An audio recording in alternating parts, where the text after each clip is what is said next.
As usual, I'd like to thank Mrs. Greneau for helping me and us put together our Distinguished Speakers Series. We have one of our former speakers here, John Ravenel, the director of the De Cordova Museum is here. We also have our artists who have so wonderfully and gratefully, and we are so grateful, but so generously given us on loan their pieces. John Weidman, whose pieces are out front, and Greg's pieces who are indoors and on the other side. They're here in the front. So thank you very much for coming. And we also have our state senator, Mike Barrett, here. So thank you very, very much.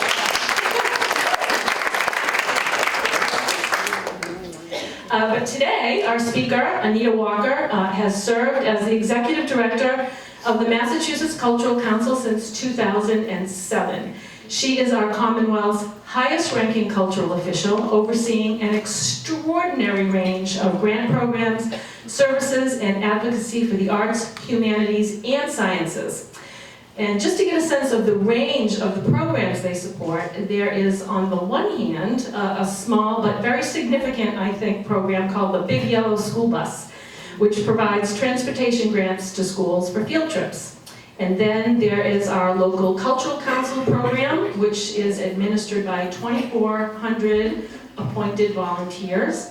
There are 329 local cultural councils in Massachusetts, which serve each and every one of the Commonwealth's 351 cities and towns. Wow. But there's more. And over the past 8 years, Walker has led the advocacy for the Massachusetts Cultural Facilities Fund, which has invested $91.9 million in arts and cultural building projects. These grants are leveraging more than $1.9 billion in building projects, providing more than 21,000 jobs, and attracting more than 28 million cultural tourists to Massachusetts annually. And today, Anita's talk is entitled The Arts in a Democratic Society. Please welcome Anita Walker.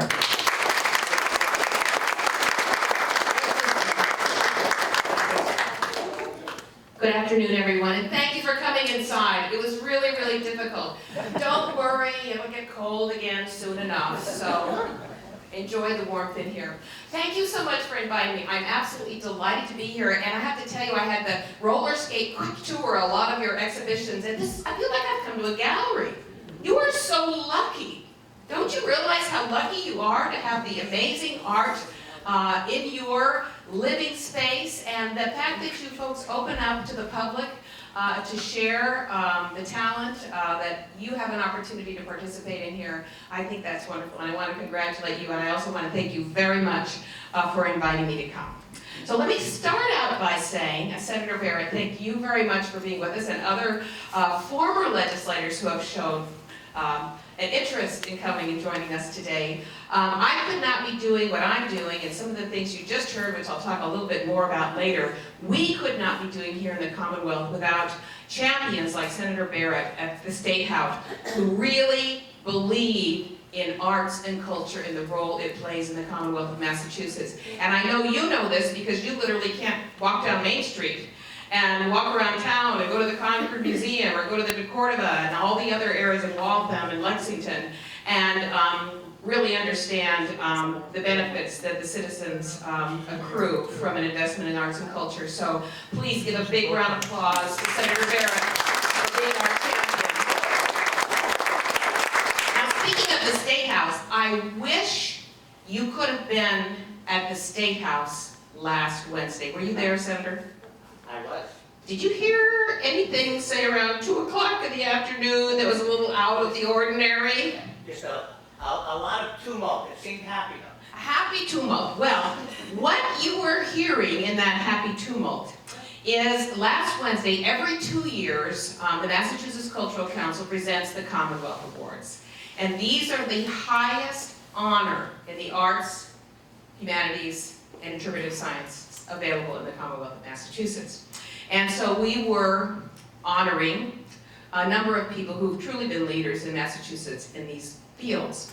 But the first group that we honored was made up of 200 high school students from SciTech High School, and you heard them, in Springfield. So 200 SciTech High School band members paraded into the State House and filled the grand staircase and played their trumpets and their trombones and their electric pianos. Just to be on the safe side, this will give you a sense of what it was like. We handed out earplugs ahead of time, and you could still not miss the beauty of the music. Why did we honor the SciTech band? Because they are a living example of what can happen when you make an even small investment in the arts and how transformative that can be to the lives of young people. Gary Bernice is the band director. You probably saw him on the big tall ladder conducting the students on the grand staircase.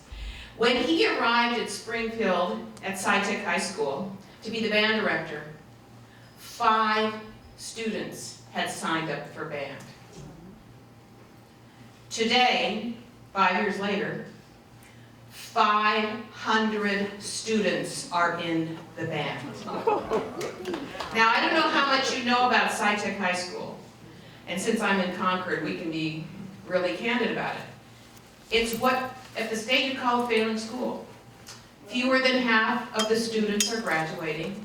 They score below the average in math and literature and so forth. But the 500 kids in the SciTech band, they can't be in the band unless they come to school every day. They can't be in the band unless they do their homework. They can't be in the band unless they get passing grades. 1/3 of the school is now in the band. That's the power of music and ensemble. But I want to tell you something else that for me was very moving, and I'm sure if you had a chance to hear Gary Bernice just say a few words after the band played, you may not have been able to hear very well at all after they played in the State House. He stood and he said in recognition of those students, and by the way, these students who never they don't get recognition at Springfield, at SciTech High School. There's no kind of recognition they ever get. But these kids came to the State House to get the highest honor in the arts in the Commonwealth of Massachusetts. And Gary Bernice said to me, this has made their decade, not their year, not their week, their decade. They have never had anything happen to them like this ever in their lives before. And he said, nothing about the music, and nothing about their grades, and nothing about coming to school every day. What he said is, what you are looking at here is a group of students who have come together to serve each other. That's a powerful transformation for these young people. And that's the power of music and ensemble. An orchestra is one of the few organizations that is by design intended to make beautiful things together. And that's what these students were doing. So that's what we were doing at the State House last Wednesday. Why were we doing this at the State House? Because as I said at the beginning, the Massachusetts Cultural Council is only able to do the work that we do because of the authority we are given by your elected leaders.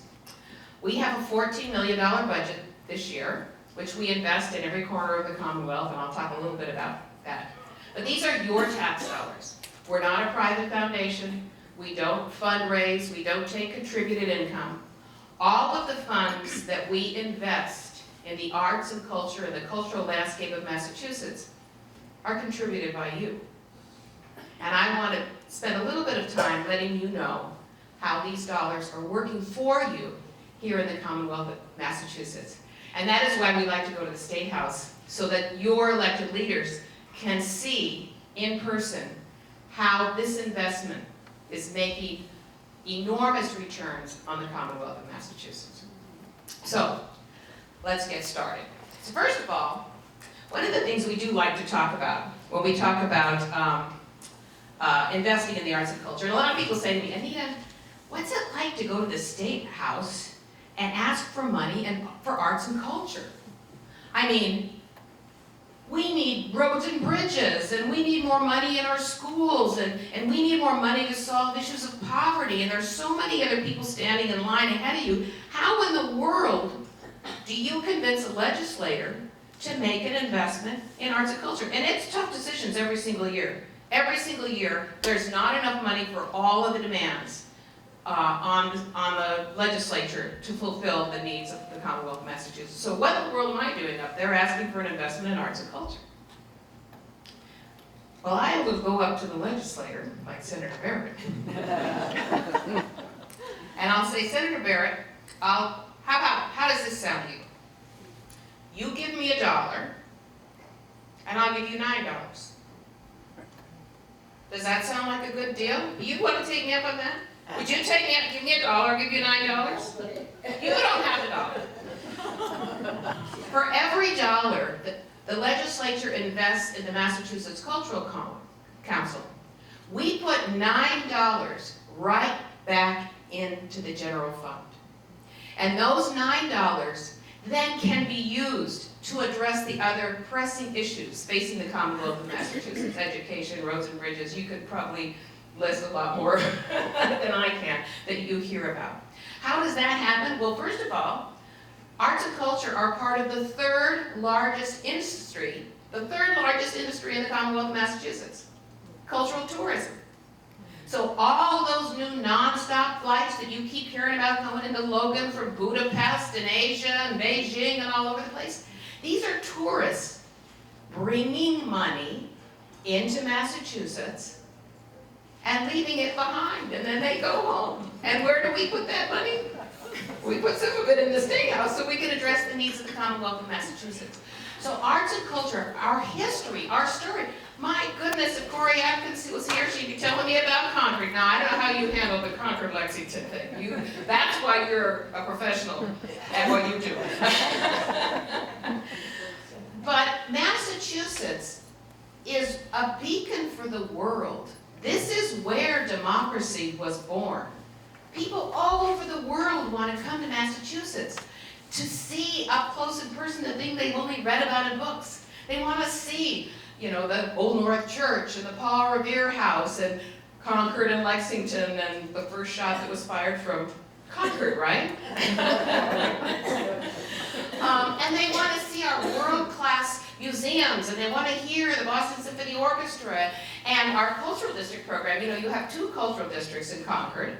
You have one in Concord Center and a newer one in West Concord Junction. These are ways for us to tell our visitors, come here, we have it all nicely packaged for you, you can have a wonderful experience, and you can be steeped in the arts and culture and history of Massachusetts. And by the way, when visitors from outside of Massachusetts come here and leave money behind, that's new money.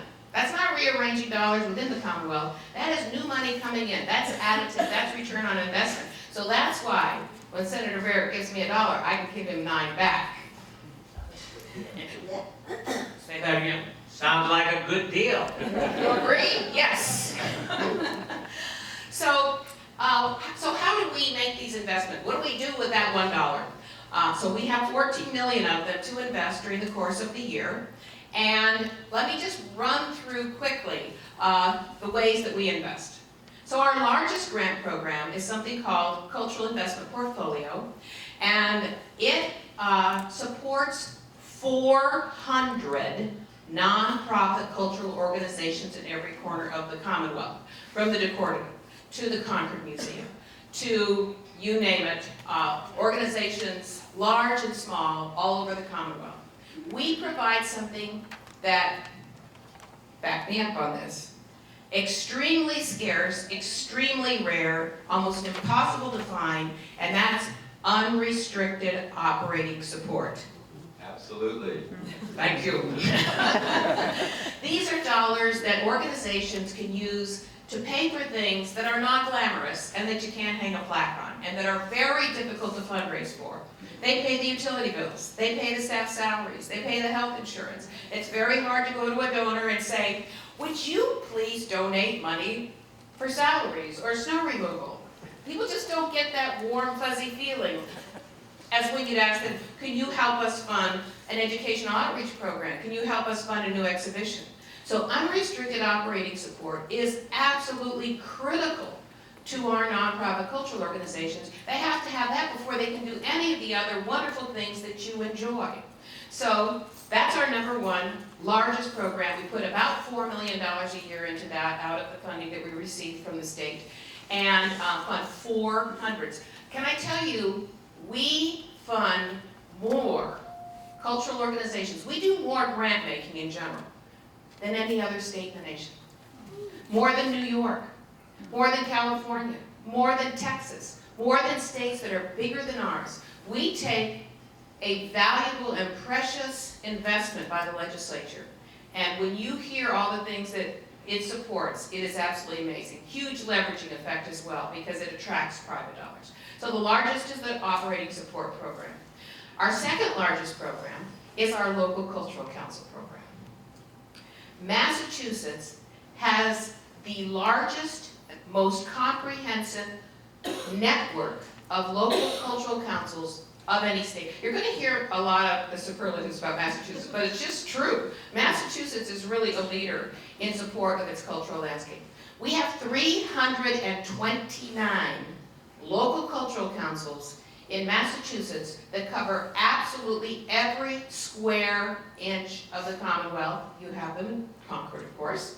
And they do their own grant making. What's brilliant about the local cultural council, the 2,400 volunteers that you heard about earlier, these are individuals who have raised their hand, they're appointed by their city or town, and they make their own grant making decisions. So we provide the funding, and then they support individual artists, they support art projects, they support festivals, they support all kinds of local cultural activities, and the decisions are made right here in your own backyard by your friends and neighbors.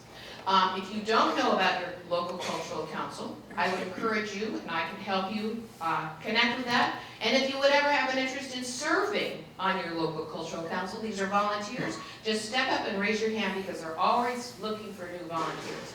This is the largest grassroots arts network in America, is our local cultural councils. So, and the whole idea was born right here in Massachusetts. So that's our second largest program. We also have a group of programs that support creative communities or community building. So I mentioned the Cultural District Program. We just started this program 5 years ago. I'm going to just keep pulling on you as long as you're here. So 5 years ago was not the most flush year in terms of funding available at the State House. And we had this idea to start a Cultural District Program. So I spent a little time up there on Beacon Hill, so I went up and I said, I elbowed my way in to the legislators' offices, and I said, we want to start a local cultural council, but we don't want any money. Look at his face. He's smiling. We don't want any money yet. So we started the program with no money. A cultural district, for those of you who may not know that you actually have one in your town, it's a compact, walkable, well-defined district within a community. You can have more than one, obviously. You have one in West Concord, we have 3 in Gloucester, we have multiple cultural districts out there, because they're sense of place initiatives. They're really built on an authentic identity, what's real and special about this place that you can wrap your arms around and then focus your efforts on. So that's what a cultural district is. So we created a program for the state to designate cultural districts. And I'm going to tell you, it's a lot of work. You have to draw a map, you have to do an inventory of your cultural assets, you have to organize a partnership. That's the hardest part of all. You have to get a governance structure, you have to design programming, you have to have a marketing initiative, you have to do all these things. And you have to get a vote by the city council or select board before your application will even be looked at. We had 100 communities in the pipeline the minute we announced it. And did I tell you how much money we had in that? None. Why? Why were communities so interested in working so hard? because this was an opportunity for cities and towns to align a lot of interested people who were kind of like spinning around an arts and culture initiative, get everybody in the room together and really start rowing in the same direction. And that's what we have found, more than anything else, to be the really fundamental power of the cultural districts. It's an organizing principle. It's a way for people and communities to come together, to work together on behalf and in confidence and an optimistic vision of what their community can be like. So that's what our cultural district program has started 5 years ago. We now have 35 state designated cultural districts, more than any other, you'll hear this again, more than any other state in the country. And I'm going to just tell you a couple of stories. I will tell you Concord and West Concord were very easy. I don't know, you just know how to work together well here, but they really came together very easy. But let me tell you one that wasn't. And this tells you the power of arts and culture again. We now have, this is one of our more recent cultural districts, the only cultural district that was a joint project of a town and a tribe. It's a Quina Cultural District on Martha's Vineyard. The town and the tribe have been at odds for 400 years. That's true. And they came together to make something wonderful for their community, and it's the Aquina Cultural District of Martha's Vineyard. How many have been to Martha's Vineyard before? It's, you know where I'm talking about. It's Gay Head Lighthouse. It's those beautiful cliffs. So it encompasses the lighthouse, the story of the fishermen and the sailors, the story of the Aquina Wampanoag tribe, and how they've intersected, I mean, authentically, the true story. But the town and the tribe had to work together to make this cultural district. And hopefully that will lead to working together for other things in the future. So that's our cultural district program. We have also, over the years, made investments through the Adams Grant program to fund economic development initiatives in cities and towns. That is over 20 years old, and we're retooling that as we speak for something new and exciting. And of course, you mentioned the Cultural Facilities Fund. This is where we make investments in capital projects, in bricks and mortar. And by the end of this fiscal year, we will have invested in the last 10 years $100 million in bricks and mortar of our cultural infrastructure in Massachusetts. Let me tell you a little something about that program. That's hundreds of projects, again, all over the state, large and small. We've got one, I think, going at the Concord Museum right now, and I know we've had investments in the Deportiva. 85% of that $100 million, we're not building fancy bells and whistles and brand new shiny things. We do have a few new projects, but most of it is summed up in 2 words: deferred maintenance. And before the Cultural Facilities Fund started, we had decades and decades and decades of neglect of cultural treasures that are under our stewardship in Massachusetts. I mean, in a way, as I was saying at the beginning, these are the nation's legacy, the nation's treasures, but they're in Massachusetts, and we're responsible for them. So thanks to the wisdom of the legislature, they made a commitment to the Cultural Facilities Fund, and over the last 10 years, we have fixed HVAC systems, fixed leaky roofs, put in septic tanks. Again, it's all that glamorous stuff that nobody wants to put a plaque on, but it has to be taken care of, and it's our responsibility to take care of it. So the Cultural Facilities Fund, again, is a monumental impact here in the Commonwealth of Massachusetts. And it's really about taking care of, for future generations, of our story, our history here in Massachusetts. We have another group of programs that deal with youth. And we used to call that the educational programs. But we don't call that educational programs anymore, because that suggests that a lot of the funding that we're putting out is going into the school day. A small amount of it is, but most of it isn't. And as the Senator knows, the Department of Education has many, many requirements for educational activity during the course of the school day. And it has been somewhat difficult to find space in that day for history and arts and culture. And we have been, I've been in this work for 20 years. And I've got these bloody knuckles for banging on the schoolhouse door, trying to get arts into the school day. And it's just been a frustration across the country because there are so many accountability measures that are being required of our teachers and of our schools. And when you ask for one more thing, it's really puts a lot of pressure on school districts. And so one day in frustration, I was sitting in my office and we were going around, how are we going to get arts in the school? How are we going to get arts in the school? And then all of a sudden, the epiphany, what if we just change the question slightly? And instead of asking, how do we get arts in the school? We ask, how do we get arts to the kids? All of a sudden, the sun came out, my knuckles healed, and the world looked so happy because guess what? The kids aren't in school all day. They're in school relatively few number of hours. A lot of them, the school bell rings at the end of the day at 2 or 2:30 or 3 o'clock, and they don't even move. They still stay at school.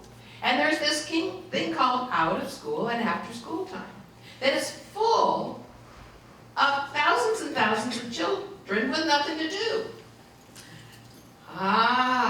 So we found a partner in Massachusetts After School Partnership, and we now have arts programming in 600 after-school programs. We developed the first arts curriculum designed to be used by out-of-school and after-school time teachers. These are not certified teachers, these are not professional teachers, these are people who take care of children after school in boys and girls clubs and on school grounds and so on and so forth. Many have not been professionalized, they don't have a community, so we created a community for them. And we brought them into workshops and we gave them a curriculum and we taught them how to do quality arts education, and we have a help desk they can call anytime, day or night. We've now trained 2,500 of these out-of-school and after-school time care providers to provide quality arts experiences for kids in out-of-school and after-school time. We call it Creative Minds Out of School, and now that's about 6 years old, that program. Then there's something else we did, and this is a sleeping giant. Those aren't my words. Those are the words of Eric Booth, who is internationally renowned as a trainer of teaching artists. So 22 years ago, it's great in Massachusetts. We get a lot of experience doing things here when you're first in the country, right? So 22 years ago, the Massachusetts Cultural Council started a program called Youth Reach. And it invited organizations to be part of an experiment to see if the arts, humanities, and sciences could have some kind of transformational impact on adolescents who are having difficulty transitioning to adulthood. These are teenagers, okay? In trouble. That would be the simple place to put it. So now, 20 years later, we have 60 organizations that are national leaders in this work, helping teenagers in trouble through the arts, humanities, and sciences. So we thought when we turned 20 years old, we needed to have a big celebration because it started here in Massachusetts. So we were going to have just a big celebratory party, but we thought, no, we're more serious than that. We're going to hold a national summit, and we're going to invite everybody from the country to come to Massachusetts to learn and improve this work in helping teenagers in trouble. But the work didn't really have a name. We just kept calling it this work. So can you imagine inviting people across the country to come to a summit about this work? How would they know to come? What work? So typically as a state agency, we've got some federal partners, the Americans for the Arts and the National Guild for Community Arts Education and the President's Committee on the Arts, Humanities, and Sciences. That was brilliant. So now we have 3 federal agencies and us trying to come up with a name for this work. That only took 9 months. But it's called Creative Youth Development. We had our summit 2 years ago, exactly in the spring. We had 25 states represented. And since that day. There has not been a national convening anywhere in America that has not had a special program on creative youth development. The very next week, Michelle Obama was talking about creative youth development. So I would say that was born here in Massachusetts. So what is creative youth development? And I'm going to spend a little time on this because it's something that is extremely important, and of all the work we do, it's probably the most transformational work that is happening anywhere. Creative youth development recognizes that kids who get in trouble are missing a few things. Number one, a safe place to be. And in the lives of many teenagers, that means physically safe, away from gangs and drugs, psychologically safe, away from abusive households or people who bully them because of their sexual orientation. There's always to think about safety. But number one is a safe place to be. So that is the first element of a creative youth development program. When we talk about creative youth development, it isn't just arts plus kids equals creative youth development. This is an intentional field of practice that we've now, as a result of the summit, researched and can define. Safe place to be. Number two, professional teaching artists are teaching the kids. Again, this isn't just an activities program. This has artistic rigor and artistic discipline built into the program. And professional teaching artists work in our creative youth development programs. The third element of all of our programs is the young people are not seen as youth to be served or youth to be fixed. They are seen as young people who have their own agency and have their own future, and that they have the opportunity and wherewithal to make their own path to move forward. The fourth thing is, all of our programs are built on a platform of social justice. So it isn't just about the individual young person thinking about him or herself and how they're going to make a pathway for the future. These programs have built in intentionally a responsibility for that young person to make their community better. They have that role and responsibility as well. So when we evaluate the programs, we don't say, do the young people paint better, or play the horn better, or dance better? We ask two questions. Does the young person say, I matter? And does the young person say, I can make a difference? Those are the tests of these creative youth development programs. And when you heard me talk about the SciTech High School band, and when you heard the band director not mention the music or the grades, but said, these young people are in a community serving each other. That's the essence of what creative youth development is. So we have been doing this now for more than 20 years, and now young people are leaving these programs. They're going to college. They're making a difference in their communities. These programs are absolutely transformative. And we added a new kind of cousin program to it just in the last year. How many of you are familiar with El Sistema? Thank you, Senator. In Venezuela? Yeah. A few of you? So some of you who have not heard of this, this is really a creative youth development program. It started 30 years ago by Maestro Jose Antonio Abreu in his garage. Caracas, the most dangerous place on earth outside of a war zone. He opened up his garage to 11 kids to give them a safe place to be and something to do, and he gave them a musical instrument and started an orchestra. 30 years later, nearly 1 million young people in Venezuela are in orchestras. Graduate of that program, Gustavo Dudamel, who conducts the Los Angeles Philharmonic Orchestra. Working at the Mass Cultural Council now, Rodrigo Guerrero, Jose Antonio Abreu's chief of staff. So we are now the only public funder in the United States of El Sistema-inspired programs. We have 20 of them here in Massachusetts that just arose organically because people could see what was happening in Venezuela, and they wanted to make it happen here. We have one out in the Berkshires. You think Berkshires, a lot of people think Berkshires and they think Tony, well-to-do. That might be in the summertime, but the rest of the year, it is as poor as Appalachia. And the young people there are just as needy and just as challenged. And it was the Department of Children and Family Services that started our El Sustainment Inspired program out there, Kids for Harmony. So transformational impact, and our creative youth development is doing enormous work. And again, you're helping us with that with your investment. We also put artists in the classroom. We have a program called STARS, and this is where teaching artists go into the classroom, work with the teachers, and support the curriculum through arts, humanities, and sciences activities.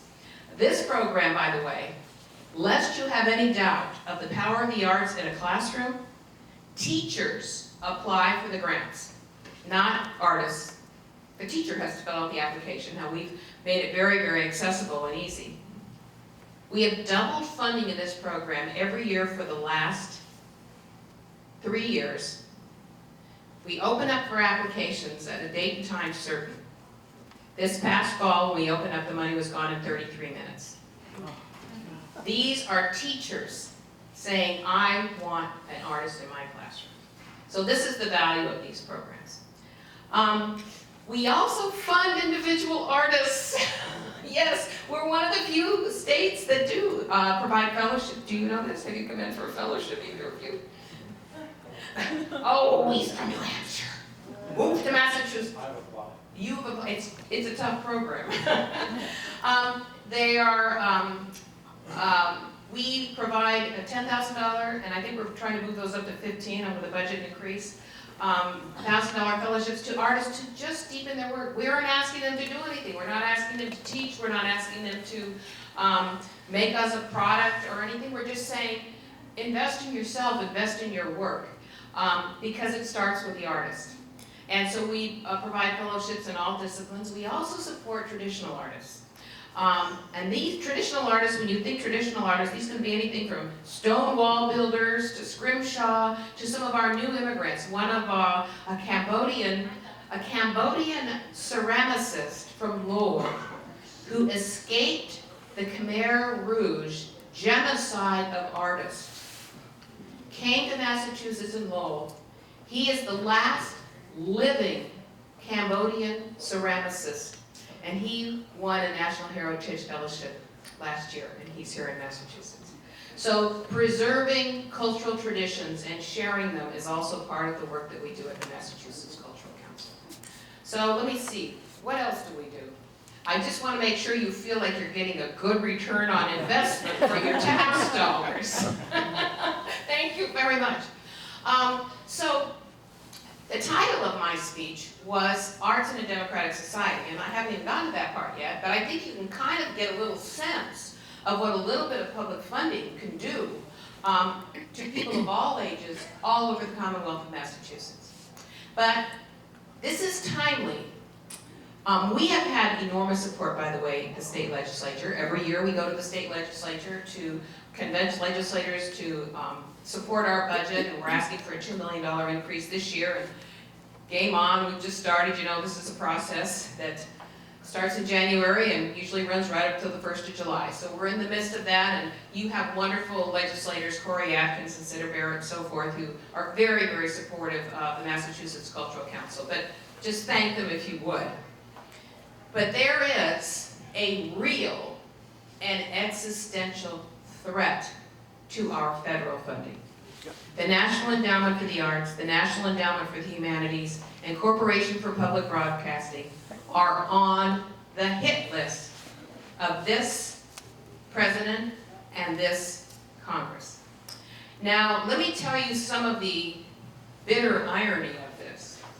First of all, the National Endowments, Arts and Humanities, just celebrated their 50th anniversary last year. They just turned 50.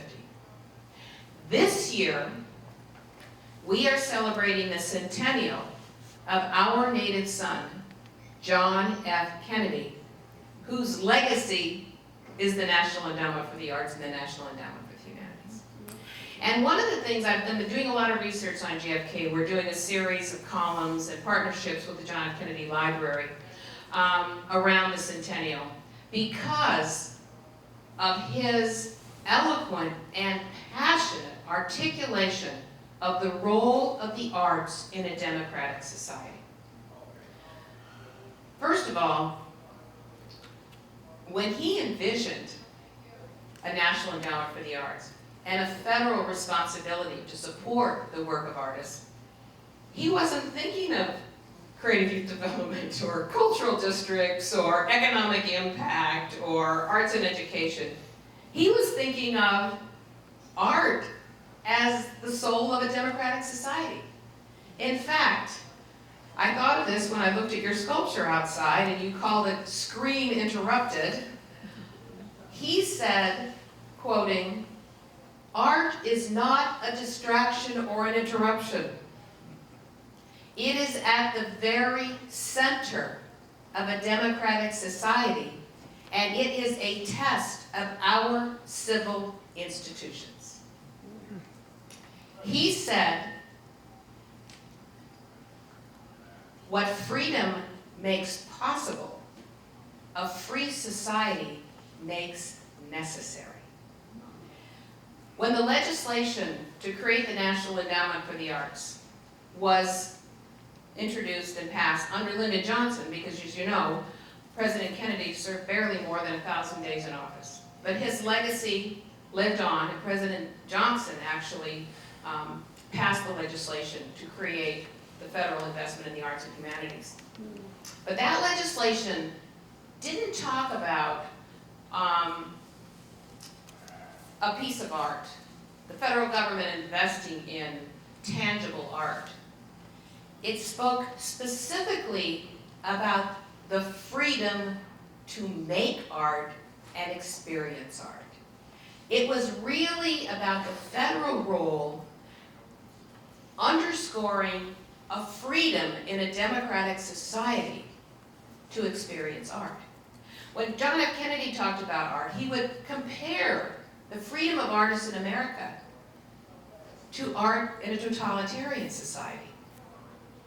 There's a big difference. I've talked to a lot of artists in the current political climate who are really kind of torn between their instinct and impulse to comfort through the arts and their instinct and impulse to confront through the arts. Kind of can feel both. Artists in the room. President Kennedy said, and remember, he's sort of the ideological foundation of our federal investment in the arts. He said it is the responsibility of the artist to speak the truth. That's what art is, the unvarnished truth. And artists, because of the way that they are sensitive to the world, will be the first to call out injustice when they see it through their art. And it is their responsibility. That was the thinking of John F. Kennedy, on whose legacy we now have a federal investment in the arts. When I started talking about how I convinced legislators to invest in the arts on Beacon Hill, they have to be very careful about funding. They have to figure out where they're going to spend the limited tax dollars that they have. And so we talk a lot about economic impact, we talk about job creation, we talk a lot about quality education, we talk a lot about the happy consequences of having a vibrant and rich cultural landscape here in Massachusetts. But those aren't the real reasons, in my view, for a public investment in the arts. For me, the real reason, the profound, most important reason for a public investment in the arts is because when you put a public tax dollar into a cultural organization or an artistic endeavor, that means it belongs to the public. So when you walk into the MFA and you see the great Cockleys and Sargents, you know, they don't belong to the Board of Trustees. They belong to you. Because there's a public investment in the greatest legacy that we have, which is our art and our culture. Think of the alternative. Without the public investment, who would write our history? Who would tell our story? Who would make sure that the greatest that we have in the arts and culture and art history are accessible to all? The National Endowment for the Arts has funding in every congressional district of every state in America. the Massachusetts Cultural Council has public funding in every legislative district in the Commonwealth of Massachusetts. Those who stand to be most harmed by the elimination of public funding are people who live in communities that do not have well-to-do patrons to support the arts, who do not have big companies and businesses to support the arts. Virtually the only investment and support to assure that their children have had access to an artistic and creative experience is because of public funding. That is at risk now in Washington, D.C. And my concern is if we lose, after 50 years, the National Endowment for the Arts, National Endowment for Humanities, Corporation for Public Broadcasting, I'm not sure when they'll ever come back. So while I usually stand in front of groups and my biggest panic is my budget in the next year, we do have great support at the State House. I will also tell you that our Massachusetts delegation in Congress is extremely supportive of the arts and culture, so I'm not worried about them. New Hampshire, you have your work cut out for you. So how am I doing on time? Probably, Time to wrap up and go to questions? some questions. Once I get on a roll, I lose all track of time. There's not a clock in here. I want to just wrap up by saying, so when I think about the public investment in the arts, and I think of why it's critical to a democratic society, I think of those kids in the SciTech band. And I think of the way that they have seen a sense of personal agency and responsibility to civic engagement and to their communities. And if the arts empowers them toward a citizenship and an engagement in making their communities better, I can't imagine a more important role for the arts in a democratic society. Thank you very much.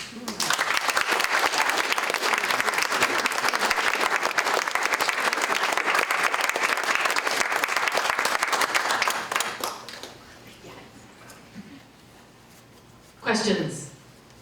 Yes. Well, I applaud you for not even a note in front of you. You are on fire. Thank you for coming. My concern, well, of course, with the present political umbrella over our heads, it's very scary, but I'm concerned, no, I forgot what the question was. Funding. It was reported, I believe, in the paper recently that tourism from outside the USA is going to be cut dramatically short due to the difficulties in entering our country. Is that going to be an issue with your projection on monies flowing in from tourism? Well, there are a lot of things that are happening in Washington, D.C. that are going to have an impact on our State House and in terms of the revenue here in Massachusetts. Tourism is certainly one of them. And the latest reiteration of the ban, I don't know if that's supposed to come out this week or if it's come out yet. But the fact of the matter is, we get visitors in Massachusetts. International visitation is huge in Massachusetts. And so there's concern, the Berkshires have already spoken up loud and clear because their summer tourism is their economy. We have places like the Cape of the Berkshires. Their whole economy rests on a summer tourism season that they then have to fill in all the rest of the months to make ends meet. So it is a great concern. There are several things around just the travel ban, just to focus on that for a minute. We have organizations that employ the talents of international artists. We have our symphony orchestras that travel abroad.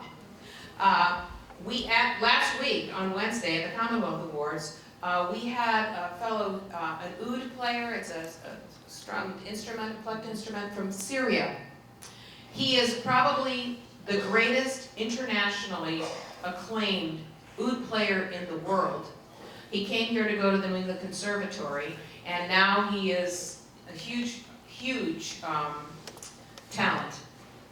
He's afraid to leave Massachusetts. He's turned down opportunities to perform around the world because he's afraid he won't be able to get back into Massachusetts. So, you know, the permeability of borders to share art and cultural experiences, which, as you well know, is the bridge to cultural understanding and getting along in the world, that is going to be a huge deficit. The other things that are going to affect our budget, clearly, are what's going to happen with the Affordable Care Act and what kind of a bite will that take into the state budget and all the other budgetary things that may eliminate funding for things that we value in Massachusetts, that those things will now have to be picked up by state dollars where they're currently covered by federal dollars. So I don't think anybody knows. The legislature last Wednesday actually had a joint caucus to try to figure out what are we going to do in this new climate with the potential new budget that could come from Washington. It's a serious concern.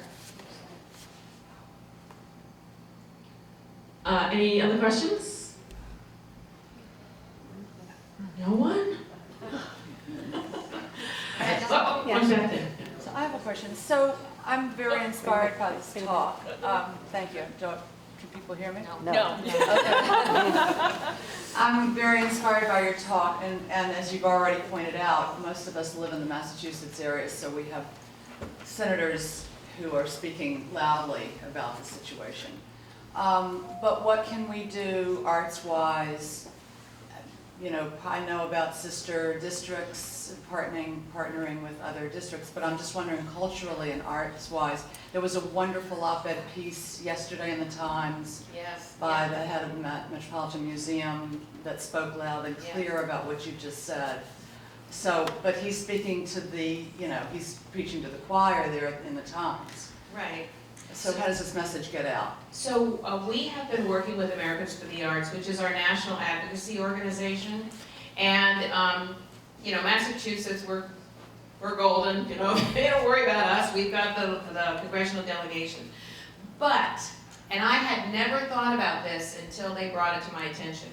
They have asked us to encourage people to think about people they know in Massachusetts who may have influence outside Massachusetts. For example, it is New England, and today's weather notwithstanding, a lot of people actually called snowbirds go to Palm Beach.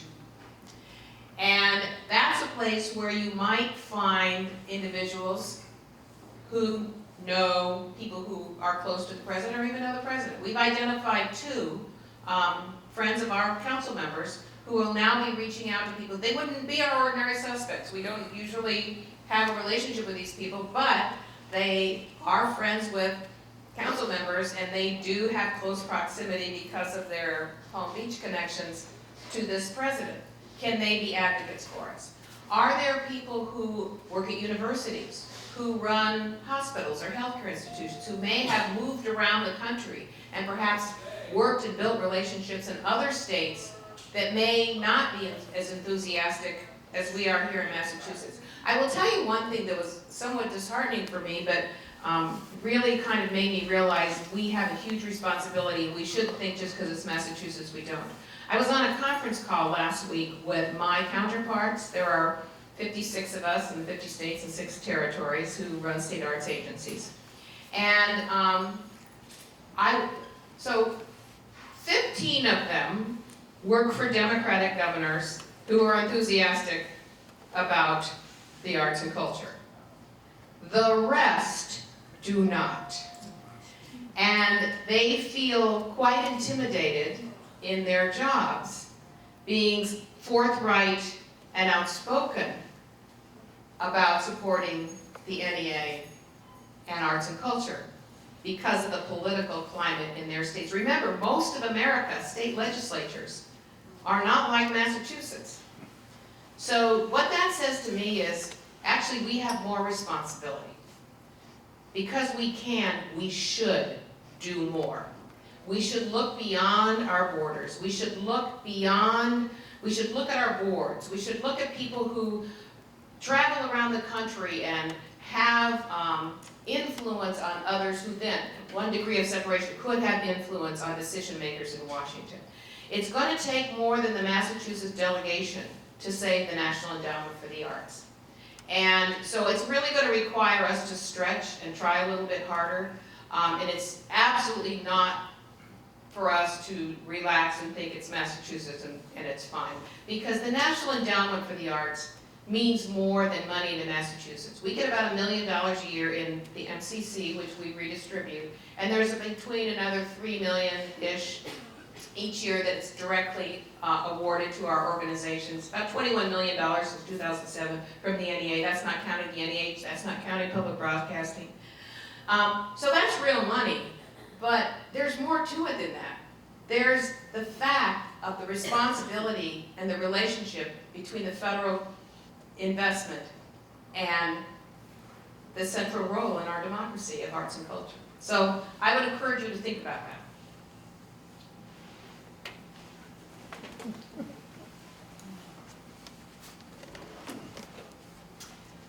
So in recent years, we've seen a lot of letters to the editor and all kinds of other things that come in political campaigns within our state, of people from other states trying to influence what happens in our political climate. And I'm sitting here thinking, well, we got a lot of letter writers here and phone callers and that kind of thing. You know, what if some of the statistics that you gave us today, just on what happens in Massachusetts, got spread around a little bit? You know, what if I sent a letter to the Palm Beach whatever and said, gee, I heard something today about, you know, youth in Massachusetts and some of the things that have happened because of funding in the arts. And I would hope that that kind of thing is going on in Palm Beach as well, or something, you know, that sounds ridiculous, but I mean, you get the idea that, you know, it's another way of influencing from our point of view, but we don't even have to mention Massachusetts. It could just be in terms of what the arts do for youth and for elderly and for anybody, because it does cover everyone. I think anything that's personal, I think anything that you can say, I'm a grandmother, I'm a parent, I'm a wife, and I've seen the impact the arts can have on a young person's life and how it can be transferred. Any personal story is an incredibly important story. Clearly, elected officials care mostly about the people who can vote for them. But I would bet money that everybody in this room knows somebody who knows somebody in Florida. Come on, everybody goes to Florida. You know somebody who goes to Florida, right? Which means, or Maine. You go, all right, either Florida or Maine. Those are two states that are not inclined. So, do you know somebody in Florida or who goes to Florida in the winter? Do you know somebody in Maine or who goes to Maine in the summer?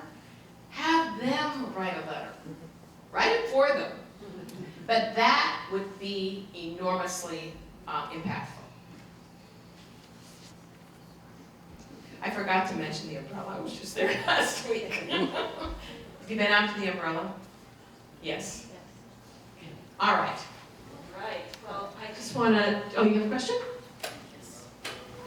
Notwithstanding the huge machinery to get funding for arts, I think what we are overlooking is the individual exposure to be paintings, being music, being sculpture, which I think is very important to enhance our lifestyle and therefore wish to enhance the next generation. And the funding is obviously something that preoccupies you to a large extent, but we've got to get good artworks in front of the people. You are absolutely right. You're absolutely right. It is transformative for everybody. And again, I congratulate this organization for providing the opportunity for the residents here and for the community to experience first-class, high-quality art in your everyday life, which is where it should be. Yes, I think we're very lucky here. We not only do we bring art and literature and music into Newbury Court, but we also have people in their 80s who, for the first time, pick up a pencil and start to draw, or they take up painting again. And it is so profoundly rewarding to me to see that spark of creativity that stays with you forever. And it makes such a difference in people's lives, and it just never ends, and it's so important. So thank you.